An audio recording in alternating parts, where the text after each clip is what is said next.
As per राय साहब तो इस 95% match done I guess for India.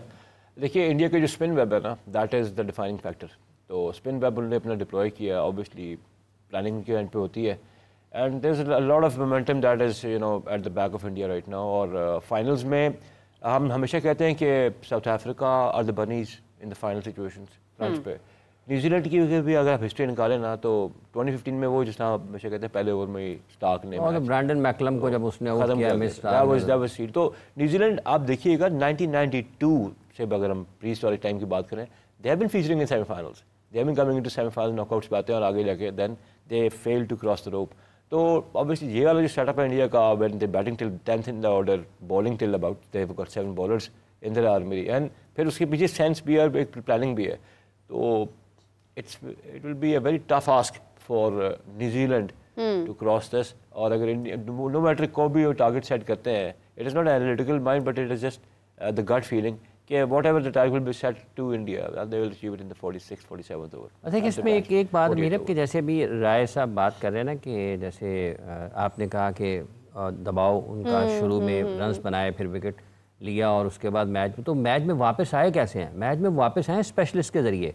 जब आप एक के बाद एक बॉलर आपके पास अच्छा हो ना, जो जिस काम के लिए हो, अगर वो आपके पास मौजूद हो तो वो आपको जगह नहीं देता। यानी बॉलर हो तो फायदा लिया जा सकता है, उसके बगैर नहीं ना। अगर बॉलर का होना जरूरी है। 5 टाइमर के साथ अगर आप खेल रहे होंगे तो मुखालिफ टीम को मौका मिलता है। अब जैसे अभी पीछे जडेजा बॉल कर रहे थे, वो फिलिप्स को जगह ही नहीं दे रहे उसको, वो उसको 3 विकेटों में बॉल कर रहे हैं स्टंप्स में और उसको जगह नहीं दे रहे कि वो बड़े शॉट की तरफ जाए। वो बंदा फंस जाता है। अगर वो रिस्क लेगा, 4 विकेटें आउट होने गिरी हुई हैं, तो या तो वो लेग भी 4 हो जाएगा या फिर आउट हो जाएगा, बोल्ड हो जाएगा। तो ये जो उन्होंने मैच में इंडिया वापस आया, इंडिया अपनी बॉलिंग स्ट्रेंथ के ऊपर वापस आया। जब बॉलिंग स्ट्रेंथ थी, उन्होंने किसी मकसद के तहत खिलाए थे फास्ट स्पिनर्स, और वो उन्होंने पर्पसली उनको इस्तेमाल भी किया। आप देखें कि 1 ओवर में रन्स हुए हैं उसको, हार्दिक पांड्या को उसने फौरी तौर पर चक्रवर्ती को ले आया, ठीक है, और उसने उसके ऊपर उसका फ़ायदा भी उन्होंने उठाया।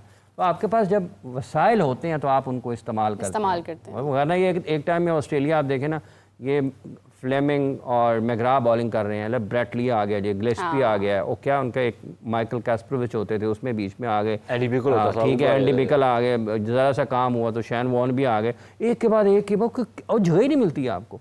तो ये स्पिन बॉलिंग जो इस वक्त इंडिया की है, ये वही है कंडीशंस के एतबार से कि वो आपको जगह ही नहीं दे रहे हैं, एक के बाद एक अच्छा बॉलर है। द बेस्ट थिंग हाफिज साहब is Jasprit is not playing and no one is even talking about Jasprit, no one is bothered. हां, किसी को है ही नहीं। अच्छा, ये सिर्फ इंडिया में नहीं हमने देखा, ये हमने हर कंट्री में देखा है सिवाय पाकिस्तान के। Every country, every team was lacking somewhere. लेकिन आप देखें कि किसी को भी कोई मसला नहीं था, उन्होंने मैनेज किया। हारे भी हैं तो वो कोई बहुत ज्यादा प्रेशर नहीं, उस पर भी आगे डिसीजंस लिए हैं।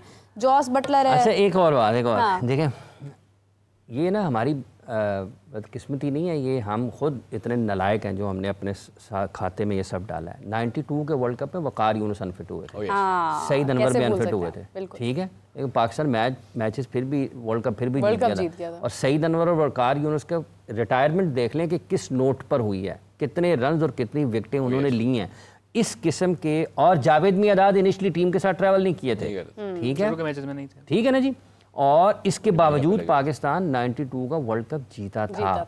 ये बड़े मैचेस से पहले, टूर्नामेंट से पहले पाकिस्तान में भी ये हुआ, लेकिन आपके पास मौजूद होते थे प्लेयर्स, तो रिप्लेसमेंट थी ना, काम किया हुआ था। क्यों राय साहब? तो साहब ये देखें ना कि 2 जो टीमें फाइनल खेल रही हैं, वो 2 टीमें वो हैं जिन्होंने अपनी स्पिन बॉलिंग को बहुत अच्छे तरीके से एक्सप्लॉइट किया है। बेदर न्यूजीलैंड ने पाकिस्तान में, एंड ऑब्वियसली वो तो खेल ही यूएई में रहे थे जहाँ स्पिन कंडीशंस थी। इवन न्यूजीलैंड ने दुबई के अंदर एक टाइम पे मुश्किल वक्त दिया था इंडिया को, जब उनके टॉप ऑर्डर मिडिल ऑर्डर को टफ टाइम दिया था, और लग रहा था कि शायद New Zealand can be that team जो कि उनका विनिंग रिकॉर्ड ख़राब कर सकती है। तो 2 टीमें जिन्होंने कंडीशंस को सबसे अच्छे तरीके से इस्तेमाल किया, वो इस वक्त फाइनल खेल रही हैं। Had Australia one proper left arm spinner तो things would have been different. उनके पास अगर होता तो प्रॉपर एक लेफ्ट आर्म स्पिनर होता, एश्टन एगर को अगर वो कंसिडर कर लेते इसके लिए, तो वो चीज़ें डिफरेंट हो सकती थी। बिकॉज विराट कोहली की एक स्ट्रगल है अच्छे लेफ्ट आर्म स्पिनर के अगेंस्ट। वो ऑब्वियसली उनका जो मुझे ओपनर का नाम भी नहीं आता, बेचारा इतना नया उन्होंने खिला दिया था, जो कि कॉनली वो लेफ्ट आर्म स्पिन उसने की है। He also took a wicket, लेकिन एक प्रॉपर लेफ्ट आर्म स्पिनर जिसका एक्सपीरियंस भी हो, बड़े मैचेस का एक्सपीरियंस भी हो, वो अगर होता तो things would have been different. फिर लेग स्पिनर ने सांगा खिलाया था, वो भी कोई इतना उनके पास वो था खतरनाक साबित नहीं। तो उनकी बॉलिंग में अगर कोई डंक था तो वो एडम ज़ैम्पा की शक्ल में था, उसके अलावा वो डंक था नहीं। तो अगर एक उनके पास अच्छा लेफ्ट आर्म स्पिनर होता, things would have been different. देखिए ना, मतलब वो तो चले महसूस हुआ कि मतलब ठीक है, पैट कमिंस की एक आपको कमी फील हो रही है, आपको पता चल रहा है कि टीम, और फिर देखें स्टीव स्मिथ का डिसीजन आप देखें उसका क्या था। लेकिन अगेन आई विल से कि खेले वो यहाँ तक भी तो गए ना, सेमीफाइनल्स तक भी गए वो। हम मतलब एक हमारा सिर्फ ओपनर इंजर्ड हुआ है और उसके बाद हम लोग इतना परेशान हो गए हैं। असल में ना ओपनर इंजर्ड होने से ज्यादा ना हमारा दिमाग जो है ना वो इंजर्ड हुआ पड़ा और वो जिन्होंने ठीक है, वो हमारा मसला ये है पाकिस्तान का इस वक्त जो है ना, पाकिस्तान के क्रिकेट में सबसे बड़ा मसला जो नजर आ रहा है ना, वो ये है कि यार कोई इस्तेमाल करें ना, फैसले हो कहाँ से रहे। ऐसा आपको लगता है? ये देखें ना, खेल रहे हैं इंडिया और न्यूजीलैंड की टीमें, वो न्यूजीलैंड से आया पाकिस्तान, स्पिनर्स लेके आया, हम यहाँ वो हमारे उन्होंने पहले ट्राई नेशन खेली है, अब तो जीते हैं। नहीं लेकिन सर यहाँ आपके भी तो अच्छे स्पिनर थे, खुशदिल शाह आपको एक अच्छा स्पिनर था बहुत, मैं कहती हूँ उनसे अच्छा स्पिनर हम निकाल ही नहीं सकते। बस ये उसने यहाँ पर परफॉर्म नहीं किया था ना किसी रजिस्टर्ड जगह पे। मुझे हैरत ये हो रही है कि लोग ये बात कर रहे हैं कि खुशदिल ने रन्स किए हैं, मैं कह रही हूँ उन्हें शामिल रन्स बनाने के लिए किया गया था। मकसद क्या था, आप क्या निकालना चाह रहे थे उनसे, बताइए किस कॉन्टेक्स्ट ऑफ द मैच में किया था?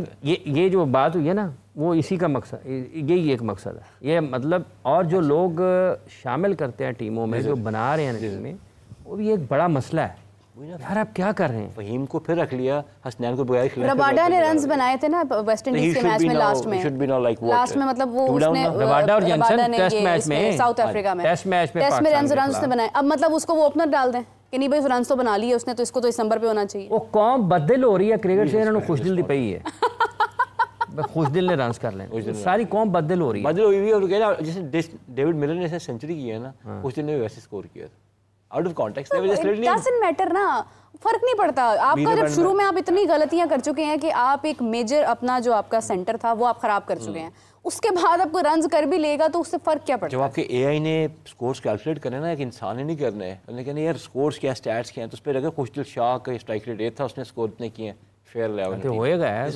एआई तो वैसे ही झूठ बोलती है, मैंने कई दफा पकड़ा है उसको, गलतियां निकाली है मैंने। नहीं मतलब है जो पाकिस्तान से होनी है ना, वो बोलती है बाहर वाली सही है, हमारी जो यही बोलती है वही वाली बोलती है, हमारी वाली तो यही भी झूठ बोलती है। जी रहा है साहब। तो क्रैप इन क्रैप आउट वाला मामला होता है ना, तो अगर वो बेचारी प्रोग्राम ही बहुत ज्यादा क्रैप के ऊपर हो गई है तो उसने फिर क्रैप ही प्रोड्यूस भी करना। English is a very good language actually. So दूसरी चीज़ ये है कि हम ओवरऑल अगर टीम देखें तो हमारी टीम बहुत मैस्ड अप थी। आप ये देखें कि हमने तैयब ताहिर को throughout lower middle order में खिलाया, जबकि वो डोमेस्टिक क्रिकेट में टॉप ऑर्डर स्कोर करता रहा, तो he would have been an opener. Babar अपनी पोजीशन पे खेल सकते थे, वो भी अपनी पोजीशन से हट के खेल रहा था, तो उसकी भी हमें कोई बहुत परफॉर्मेंसेस नहीं नजर बिल्कुल सही आपने। हमने टीम में उस्मान खान को कैरी किया उसको वनडे से निकाल के अब टी20 में डाल लिया। मैं उसी तरफ ही आ रहा था कि उसको कल एक कॉलर आए हमारे पास, कथा कलामी की माजरत चाहती हूँ हाफिज साहब, कल एक कॉलर आए, वो कहते हैं कि मुझे, हाँ मतलब कॉल इतनी बड़ी कॉल थी कि मैं महसूस खुद आ गए। वो कहते हैं कि आप हारे 50 ओवर्स में फ्लॉप हुए हैं ना, तो आपने टीम T20 की बदल दी है। लॉजिकल बात क्या कर रहे हैं? मतलब टीम हमारी T20 की बदलनी थी, बिकॉज जो हमारी परफॉर्मेंस रही थी इन ऑस्ट्रेलिया, क्लियर था कि हमारी ये वाली अब जो मॉडल चलता हुआ आ रहा है T20 टीम का, ये तब्दील होने की ज़रूरत है moving forward for the world cup. दूसरी बात यह है कि उस्मान खान की मैं बात कर रहा था कि उसको रखा टीम में as a backup wicket keeper and potential opener, अगर जरूरत पड़ेगी उसको खिलाया नहीं, बिकॉज हमें लग रहा था कि Abdullah Shafique is not good enough, because उसने साउथ अफ्रीका में फ्लॉप हुआ था, ठीक है, इन विकेटों में बेशक वो स्कोर कर रहा था। अब क्या किया है कि हम अब्दुल्ला शफीक को भी वापस ले आए हैं, हमने बाहर से एक बंदा टीम में डाला जिसने 10 रन बनाए, उसको भी साथ ले गए हैं न्यूजीलैंड की टूर के लिए। उस्मान खान को निकाल के T20 की टीम में डाल दिया है। सो अब कनकशन नहीं होना, अब कुछ और कहा है कि हम वनडे के लिए एक अनाउंस करेंगे wicket keeper batter at a later stage, वो इट्स क्लियर कि कौन ही होगा उसके लिए भी। लेकिन शायद आपकी एडिशन बहुत अच्छी है, बहुत बड़ा मेरिट पे है बेसिकली, बहुत ज्यादा एक्सेप्शनली वेल। यही तो हमारा मसला। आप सीरियस हो गए? यही तो हमारा मसला है कि हम लोग उसके बगैर आए थे यहाँ। Okay still alright. Point is के शादाब को तो शुक्र है कैप्टन नहीं बना दिया लोगों ने। हाँ, बना दें, वो कौन सा दूंगा, बना भी देंगे। मुझे किस पैरामीटर पे, कौन से पैरामीटर ऑफ आपको परफॉर्मेंस है, किसको ये वही मीटर है कि जो वापडा का लगा होता है ना, उसकी रीडिंग गलत हो जाती है। What has he done? क्या आपका अच्छा पका कि उस पे बहुत सारे आवर्स लगाए? नहीं, आपने कहा राना साहब कि ये क्या किया उसने? हाँ जी, क्या किया? तो मोहम्मद हसनैन ने क्या किया? वो बाहर हो गया। मैं इससे पहले बोल चुका हूँ कि फ़हीम को रिटेन किया और हसनैन को बगैर मैच खिलाए आपने उसको एट ऑल ड्रॉप कर दिया। This is how we have been operating. इस वक्त जो मामला चल रहे हैं ना, पाकिस्तान की टीम में आने के लिए ना आपको कुछ करने नहीं, कुछ ना करने की ज़रूरत है। अगर आप कुछ नहीं करेंगे तो आप सिर्फ एक काम करें, पाइनजीत से उसको एनजीओ होगा। तो फिर यही होगा सर, जो वही हो रहा है ना, मतलब आप वेकेशंस पे जा रहे हैं ना, वही पिछले साल मैं इसको लेके गया था, मैंने इस साल इसको लेके जाना है। आपको ऑनबोर्ड करने से पहले आपकी एग्जिट स्ट्रेटजी बना ली जाती है ताकि आपके बाद इसके ऊपर ब्लेम आता रहे और हमें कुछ ना क्या इस तरीके से काम चलता रहे।